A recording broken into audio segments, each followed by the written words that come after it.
Okay.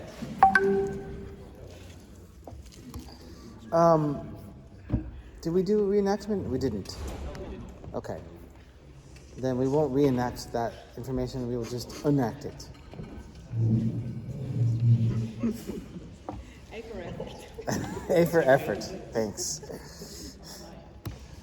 Okay. Reenactment is the action of performing a new version of an old event.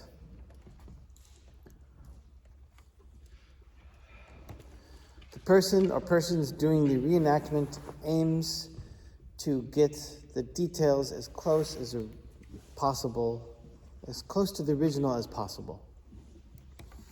The goal is to gain knowledge about the artist that recorded the performance or about the piece or the style in which it was performed. And the knowledge that is gained by engaging in reenactment is often embodied. So it's not just intellectual knowledge, it's something that's in your body, you're learning the movements. And lastly, reenactment is always done in combination with some form of reflexive writing. So reenactment might be, in early music, you might want to reenact a performance, original performance practice, or you might want to try to, early music reenactment might be getting the original instruments and then playing the piece and seeing how that works. Or you might want to reenact Steve Vai's pedal setup to play a piece of his. I had a student last year who studied an 80s pop synth composer, and he really loved one piece of his, and so he remade the piece. So he made a reenactment of this piece, and so he had to get all the synthesizers and figure out the sounds and the settings to exactly recreate the sound of that piece. And in the process of that, he really learned how the synthesizers worked and how you could make those sounds.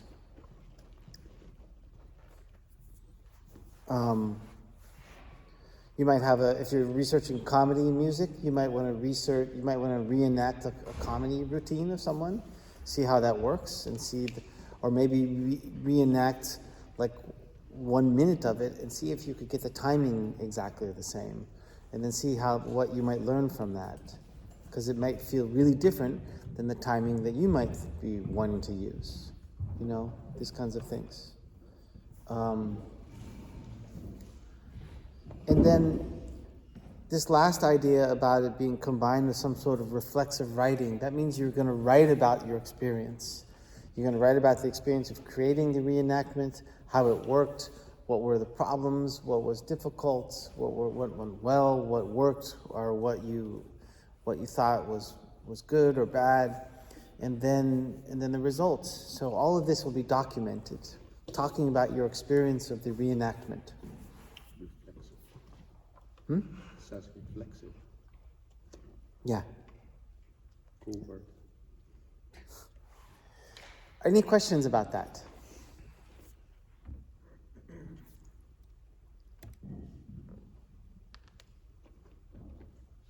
Okay. Let's move on then. Ethnography.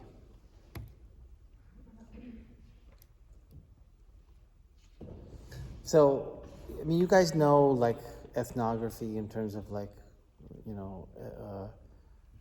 ethnic cultures. So ethnography is studying another culture, describing a culture, complex and subconscious processes. The obvious one is if you're going to go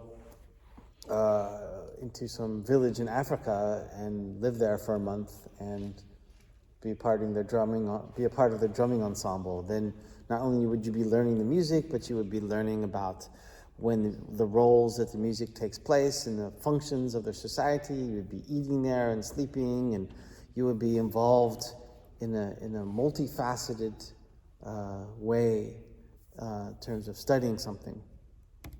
So you're learning the dynamics of a specific musical community,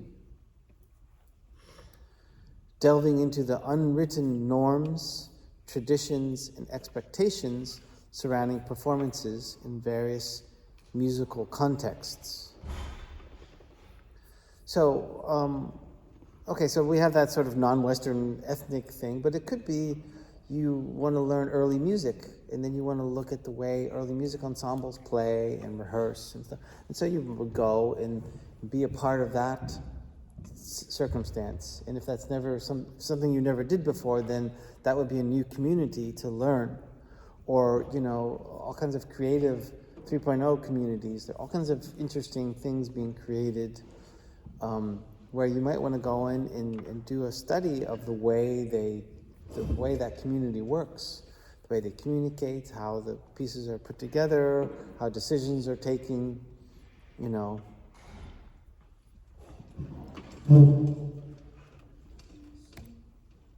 Yeah.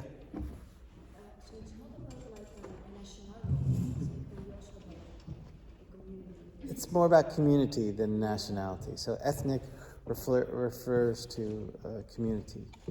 And we also have this concept of autoethnography, which is your own community, your own practices. And essentially, artistic research is autoethnography because you're talking about your practice and what you're doing and the way you're making your art and the way you're thinking about it. And so this is something that it's a little bit a given with artistic research, is that it is autoethnographic. Although some people also use it as a tool, just so you know.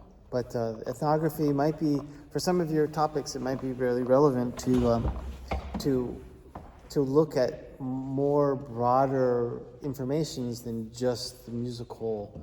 Okay, what are the scales they were using, or which meters or instruments? You might want to look at the way the community operates. Marie, you had a question? No, I think it's fine. Okay, all right. So the techniques you're using: observation, participant observation, extended interviewing. Maybe you want to interview a bunch of people in the village or in the choir. Documentation and participation. So participating yourself. So not only being an observer, but being in the middle of it.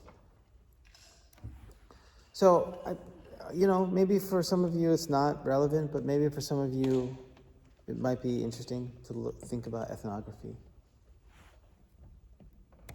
Okay, let's move on. Reflexive writing. Okay. Reflexive writing urges you to explore subjective thoughts and feelings that play a role in your research topic and your artistic practice. It combines describing your personal experiences with careful observation and critical thinking about these experiences. So this is also a sort of an essential method of all of your researches. When you're going to write your paper, you're going to be talking about it from a personal standpoint. It's not going to be abstract, Bach, only talking about other people. No, you're going to be talking about the research. You're going to be talking about how it's relevant for you, how you chose it, and then where the question is and what you're working on. And then as you get information, you're going to present that information, and then you're going to reflect upon it. You're going to say, well, I think that's interesting, and it gave me this idea to do this in my practice. So basically, it's telling the story of your research and how it's been going, and the information you got, what you think about it, and which decisions you made. That's basically what the artistic research is. So, and the reflexive writing is how that works. Some of the other tools that might also be specific methods that you do in your research could be a research journal where you keep track of all your rehearsals, and you say, well, I did this, and these are the results. Here's the journal, and this, so you could show really clearly what things you were working on and the entries of your journal, which could also be a practice journal. Okay, I'm going to try out these methods to improve my articulation, to get to this style, and I've had different approaches, and so I'm going to keep track of what's working. Could also be learning stories, you know. Somebody tells you a story which has a sort of a specific meaning which is relevant for your research. Used in your research report, which I also talked about, telling the story. So this is kind of an important thing to understand about how you're writing in your own voice, the research. So we're not looking for dry, abstract, academic language. No, we're looking for your research story.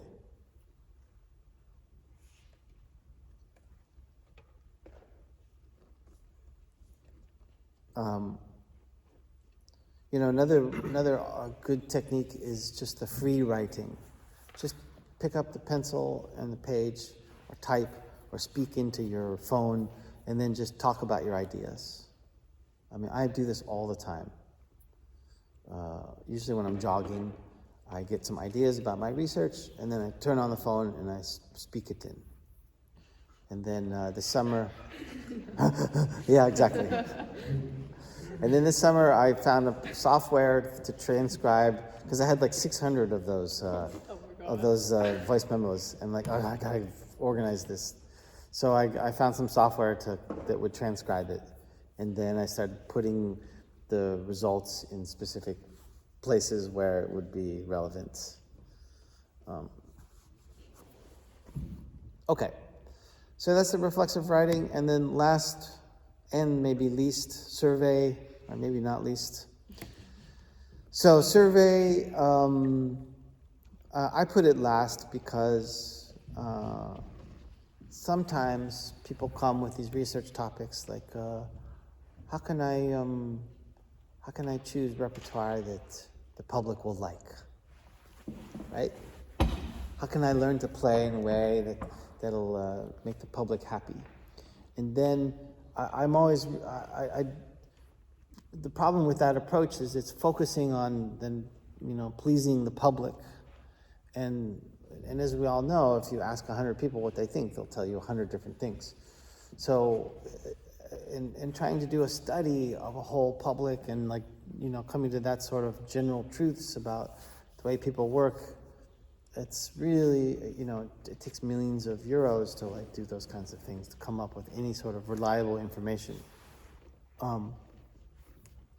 But we might be able to use surveys in a way can still give us some feedback, which would be helpful for us, without trying to,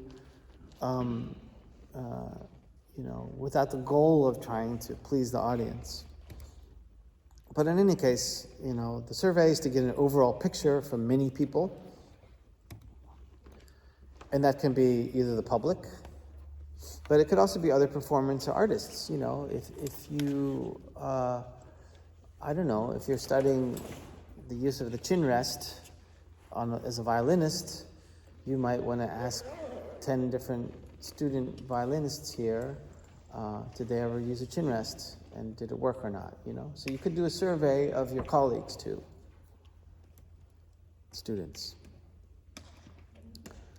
In general, you're assessing thoughts, opinions, feelings, and behavior. It generates a large amount of data. So if you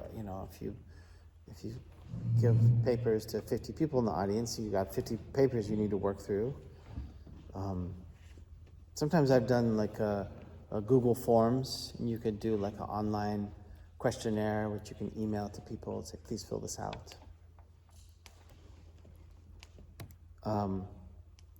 In this case, you get more breadth than depth. So, what? We're in the splash zone. Yeah, splash zone, yeah.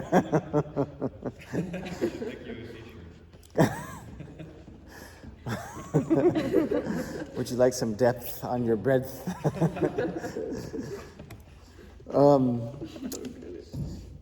Right, so instead of going detailed into what one person thinks, you say, okay, let's did were my shoes effective for the interpretation of this piece? People could say yes or no. Take a representative random sample, the data gets processed and analyzed in a quantitative way. So if you ask that, do you feel that my white shoes enhanced my interpretation of this Bach partita? People could say yes or no, and then you come up with some statistic of yes or no's.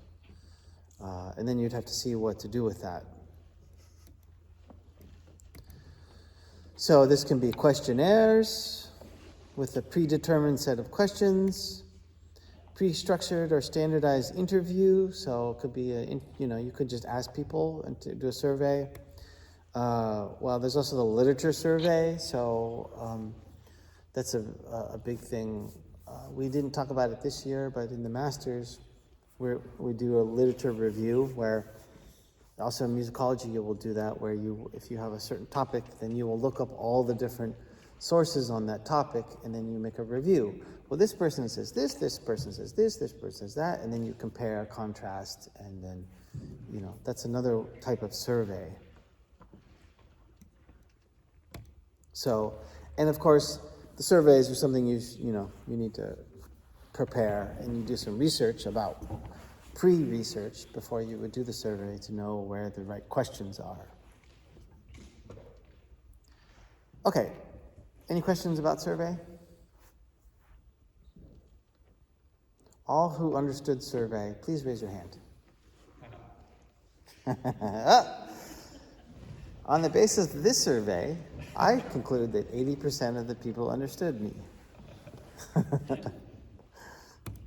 Okay, now, so those are the methods.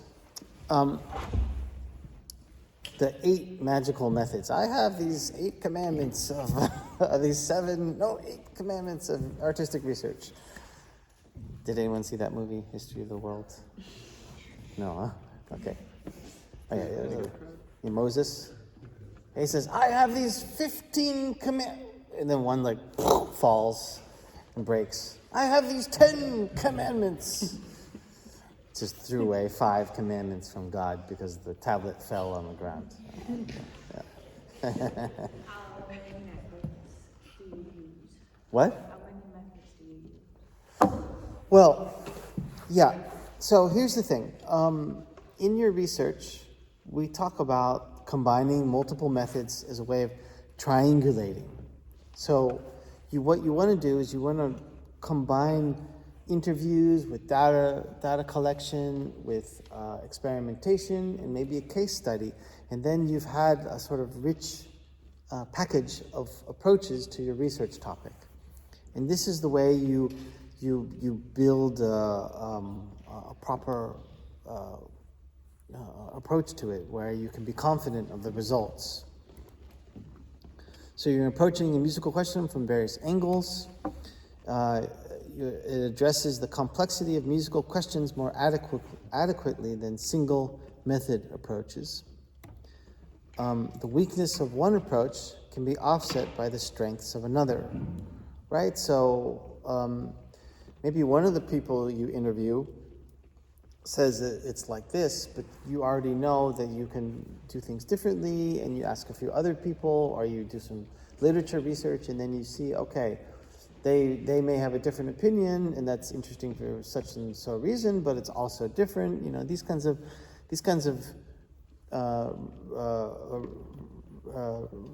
results you can get to easy with this more triangulation of your methods. So you want to aim for a comprehensive, multifaceted examination. Combine methods of depth and breadth. What a perfect last line for today. So, right? So, but actually, it's a really good point. So you're looking broadly, and you're also going deep into your topic. You mean breadth? Yeah. There was a word breadth. Breath. Yeah. Yeah. Right. Depth. Yeah. Anyway, I'll just stop there. Okay, well, that's my lecture on the tools. Do you like use like note that you're gonna use specific methods in your proposal, or is it like an underlying knowledge of I'm using this method? A. A. Yeah. So yes. Yeah. Let's see here. Where do I have the proposal? Maybe.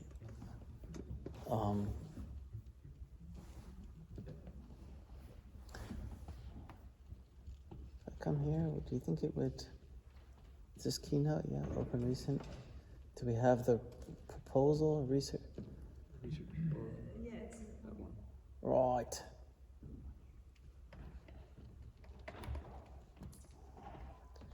So, this is the proposal, due the 1st of November. Okay, so this is all the introduction stuff, and then your network, and then your sources. So what's the relevant media and for your thing? Then your reference recording, and then on the basis of feedback and reflection on your reference recording, you say specifically what are your methods. So, and then you use these 7 methods. So I'm going to read these books, I'm going to talk to this person, I'm going to experiment on that piece, and I'm going to take these lessons. So, and that's what I want to see in your proposal, a very specific detail list of your methods and what you're going to do. And then also going to put that into the timeline. So you could specify which method, which week you're going to do. Yeah, question?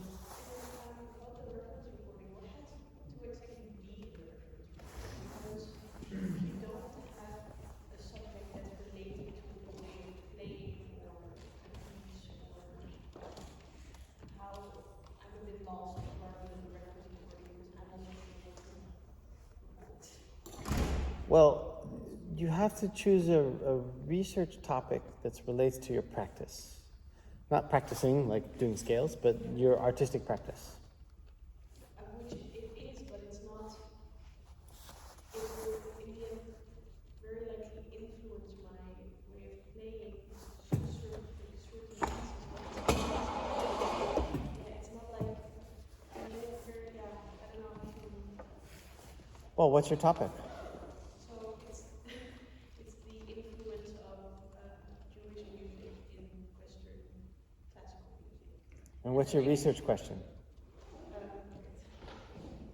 I don't know if I'm. Yeah, get it out. Let's hear it. As a matter of fact, why don't you all get out your research questions, and we'll do a research question blitz. And if you don't have one, hopefully you can write one in 1 minute. I'll go B. I'll go B. I also am I'm researching about persona on stage, not per se. It's not really music. But you Not can really film a audio. performance. Yeah, it could be a video of the It's persona. not so yeah. No, it I just. could do that at the end of my I research, not at the I mean, it has to have your artistic practice in it, and so with you guys, that's really broad. yeah, but And the if audio it's is the way you walk on stage and the way you talk in the outfits and the scent on the stage, then it's that. That doesn't have to be the chord changes that you use or the melody things. But yeah, I mean, in my case, ideally at the end of the research, I know how to do it on literal on stage. It's more of a psychological question at first of how can I convince the audience of blah blah blah blah. Like, No, it then has I to first- start. I know, I understand, but it has to start with the practice. You can't say I'm going to solve my psychological, conceptual ideas first, and then I'm going to put it into my practice. It has to start from inside your practice, and then you develop the practice alongside all the other things that are relevant for you. That's why we make the recording. So And if you don't, this is why we were talking about this, because you have to, by thinking about what kind of recording you can make, that can help you refine your research question to something that we can carry out feasibly in the research. But my research has nothing to do with audio. Like, Well, I know, but it can be video, it can be the way you walk or talk. I mean, it can be other things. Like, I mean, a transcription of an interview could also be a recording or something, because Well, I let don't the think record that- I show don't and think record, that's you know, what you have like a transcription. Why don't we talk about it? I'm sure there's a good answer in there. Okay, did you get your question out? Yeah, I saw that I quite recently changed with this mechanism was it's not done yet the question, but That's okay. something along the lines of why do we speak about Jewish music? So we talk a lot about Jewish music, but my opinion is there is no Jewish music. So I want to measure. Okay. In general, that's a sort of sociological research topic. So, the thing that, what do you play? You're a violinist? Okay, well, you might ask a question like, how can I play a certain piece in a Jewish or non-Jewish way? Let's say that. And then you might say whatever piece. So let's say even say it's like Bach, huh? Right? Even before. And then you would say, okay, how would this be according to some stereotypical Jewish way of playing? Maybe some gypsy violin or something. You might play it like this. But I play it like this. Or maybe you take 3 different pieces in 3 different time periods, and you might apply some sort of ways of Jewish, I don't even know what that is, Jewish violin techniques. Because a lot of the greatest violinists have been Jewish, and they don't necessarily play like gypsy violin. But in any case, instead of making the statement that you don't believe in Jewish music or Jewish music doesn't exist, find a way to explore that in a very specific way in the way you play. So you have to turn it around into some sort of techniques or something like that.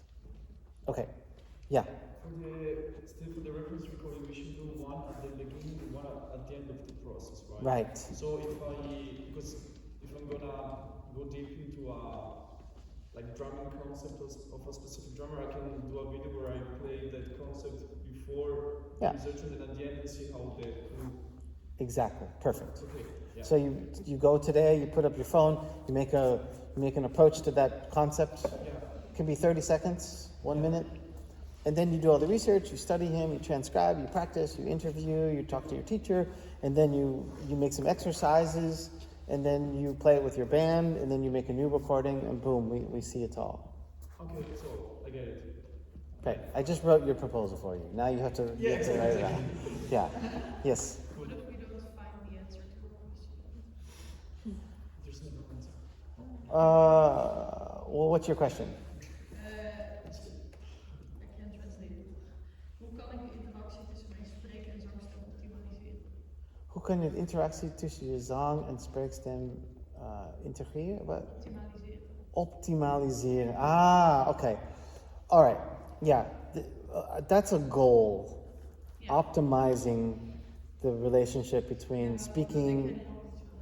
Right. So, and that's one of those things. That's the goal that we are aiming for. Every day, you get a little closer, and you never reach it. Right. So then you would say a more practical thing would be, how can I incorporate speaking and spreekstemmen of spreekstemmen and singing in, for example, a piece of music, Pierre Lunaire from Schoenberg. So and then you have a specific piece of music. You have these 2 techniques, and then you start figuring out how. You do an analysis of the piece, where you think one might fit, one the other might fit. You might also learn the techniques of that. You might analyze some recordings, and then you would come up to a very specific application of this question to one piece. And then that would take you one step further on the goal towards optimizing the relationship.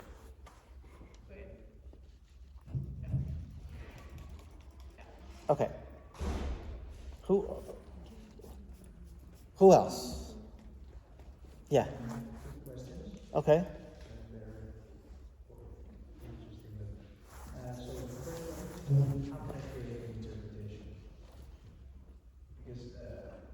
Okay, give me some, like, what is your art form? You're a classical violinist? Okay.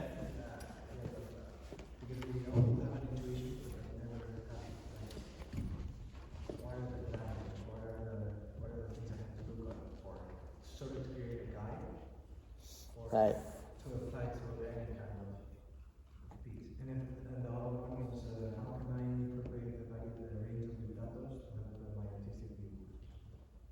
A range of vibrato. Well, in both these questions, I would choose a piece. Choose one piece and answer those questions related to that piece. And then if it's some Prokofiev violin sonata, you'll have a certain things that you will do to create your interpretation, which will be understanding the piece. It'll be looking at who it was written for, what was maybe the way of playing, what was maybe letters that Prokofiev wrote, other pieces of his. It'll also be about analyzing looking at different recordings and seeing what you think works.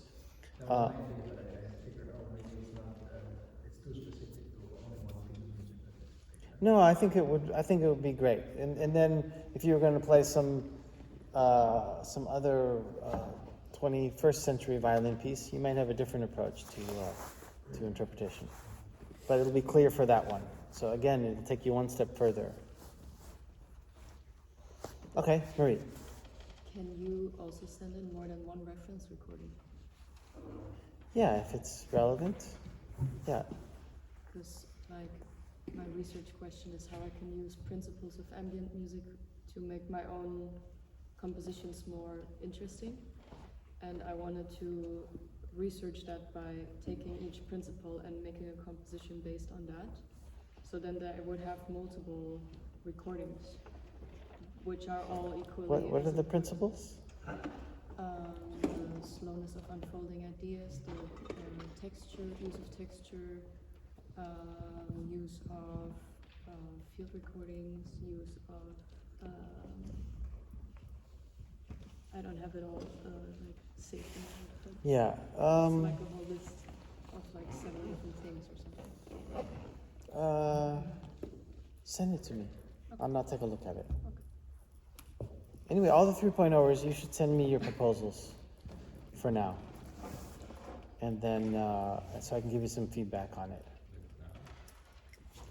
Well, it's due in, what, 2 weeks or something? Oh, it is due. So let's get going on that. And the rest of you should send your proposals to your supervisors. You all know who that is, right? Okay. Yeah, I think there's a way to focus it a little bit more simple, where you can still look at those different facets, but you don't need to have 7 reference recordings. So, but I need to sit with it and look at it in more detail. Okay, I'll send it. Okay, yeah. Yeah, please. Let's hear it.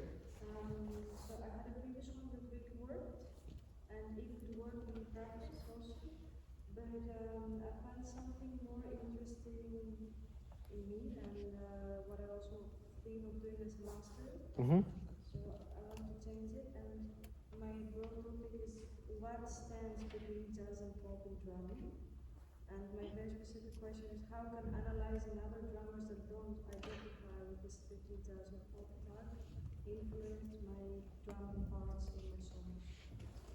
Okay. I don't know if this is How can analyzing these drummers influence my own playing? Well, I think we can do better than that. I think it can be, how can I develop an approach between jazz and pop in my drumming? Boom. So you just have that. And then in order to research that, you're going to look at this drummer and that drummer and that drummer, and you're going to say, I've chosen these drummers because they also sit in this in-between world, And then you're going to look at what they're doing. What are the techniques? What are the music they play, and so forth. And then you look at what you're playing and see how you can apply what they're doing to your own method and how you might change it based on your own ideas and stuff like that. That'll work. That's a good one. Okay, yeah. Composer, right? Composer. My question is, how do I integrate the playfulness of the second of Partita in my own compositions? And what is that? What do you mean by playfulness? What is that? That's the problem. I don't know what I mean by playfulness. It's a very fun and playful movement, and I really enjoy it. And what is fun about it?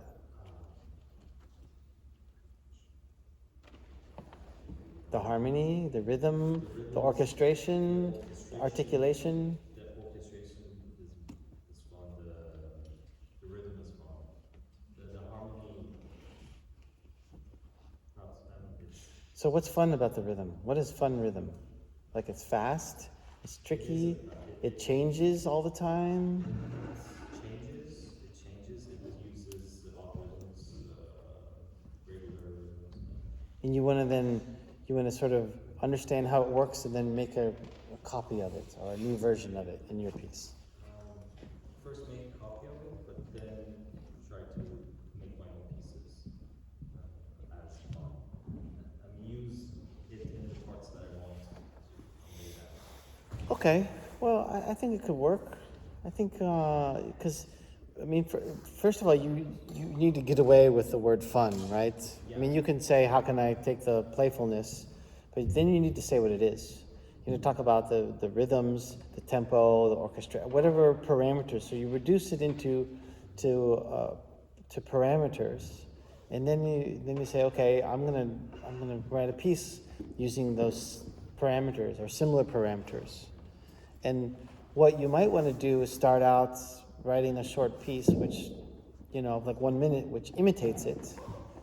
And then you want to make another piece where you write your piece, right? So you're not imitating it, but using those parameters in your way. And then you'll make specific changes. Well, I'm going to do a fast harmony instead of a slow harmony, or I'm going to put it on 4 double basses, or, you make other choices where it'll do new things with those parameters. Got it? Okay. I'm thinking now, I just thought of a research question. Let's hear it. Okay, so I think maybe I want to extend a little bit what we did with MMD last year, and ask myself, how do I create meaningful work? And then I want to take some kind of a parametric approach to see do I set an intention at the beginning of the week and then just do daily things, or do I do that daily intention of what I'm going to make, or do I stick to a certain thing? So you're talking about the process. How do you make your process more meaningful? No, how do I get a result? How's the result, if I listen back to it, meaningful to me? Whether it's on an intellectual or emotional level, what has really moved or changed something in me, which I okay, I really needed to say this, or I really needed to do this, and that really, sticking to this process really made me delve way deeper into this. Yeah. concept. Well, Yeah, it's about the process, but it's the result is what yeah, the only thing is meaning is it's really hard to say what's meaningful. I mean, I know that something was meaningful to me yesterday. I have a different meaning of it today. Things that were really meaningful in the past are not meaningful now, and totally other way around. Some things just went by and I didn't even realize it, and later on, 10 years later, I was like, wow, that was really a meaningful moment, right? So we're constantly reevaluating and reassigning meanings to all of our experiences. So I think that will be a tough one to get clear. It's a little bit more flexible down the line in my creative process to change things around, because the thing that I had first was a bit more specific. Yeah. And maybe in a few weeks I don't find that as interesting as things that you like, so I'm fine here. Well, I think the idea of of how your making process is a really nice art as a research topic. But we need to maybe think about what it is and how it works, and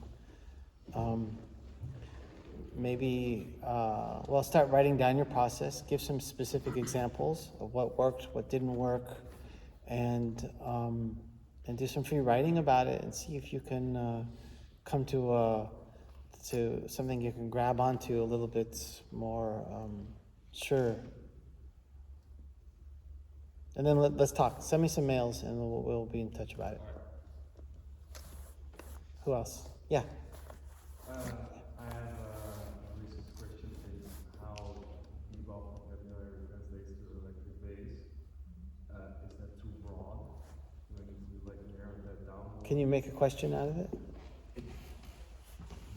How does people vocabulary translate? Okay, number one, you have to be in the research question. Oh, I have. How can I play bebop on electric bass, for example? Well, yeah. Unless do you have a special electric bass, or 5-string, 7-string electric bass or something? I prefer 12. It's just a normal bass. Okay.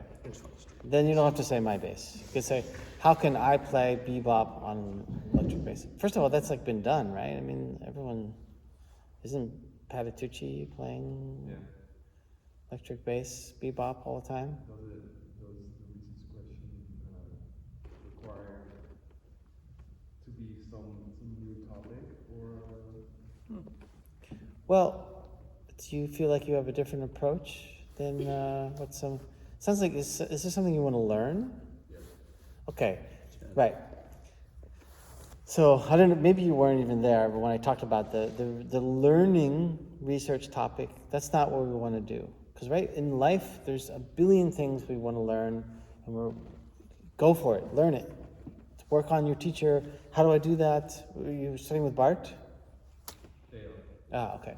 Anyway, you can work on that with him, and he can give you some tips and tricks and all that stuff. Whereas the research topic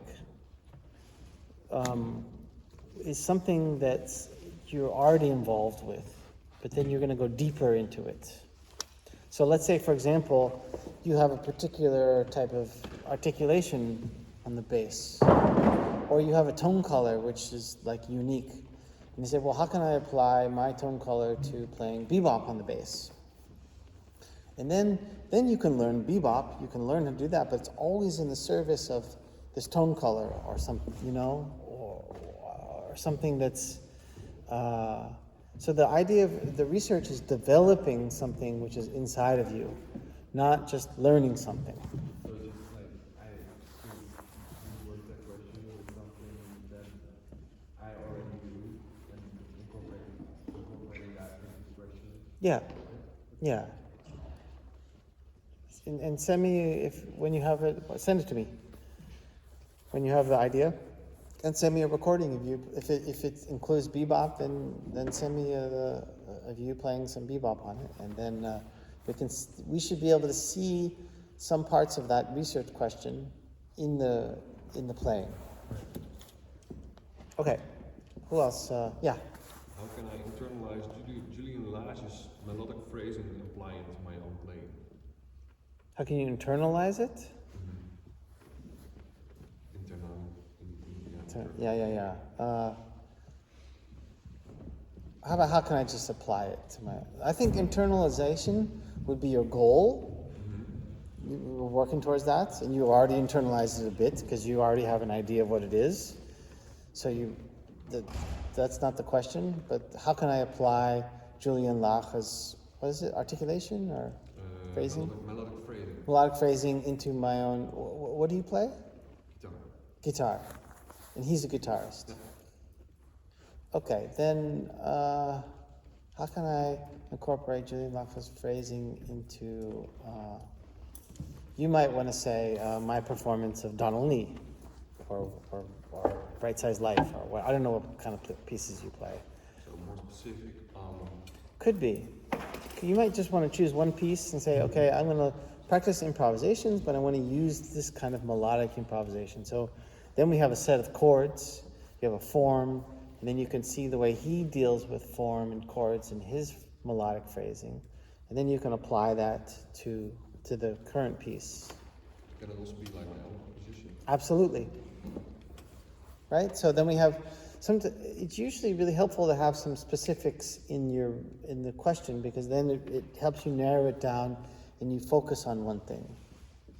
And so, and it's helpful to have that clearly different than these goals that we're working after. Whom else? Yeah. Well, I want to research anti-heroes, and then my question would be, how can I portray a character on stage that is liked for unlikable things? That is liked for unlikable things. Yes, I leave the audience a bit confused rather if they should hate me or love me. Ah, So, okay. You might.